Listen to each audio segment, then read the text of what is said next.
Washing machine खोल्दैछु। यसको चाहिँ spiral भाँचिएर हामी एकदम खोलिरहेको छौँ। यहाँ चाहिँ यसो सबै पार्ट्स बुझाएर खोलिसक्यौँ।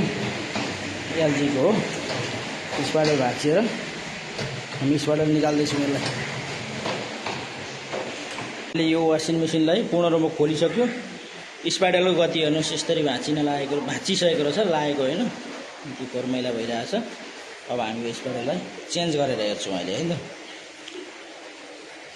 ल यो वासिङ मेसिन चाहिँ स्पाइरल भाँचिएर खाएको ड्रमलाई हामी यसरी टाल्दैछौँ, टक्कसँगले टाल्दैछौँ।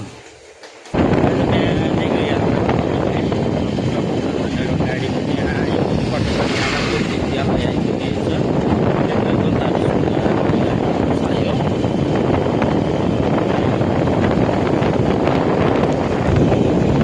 गाउँघरको बाटो चाहिँ कस्तो छ भन्नु हेर्नुहोस् है।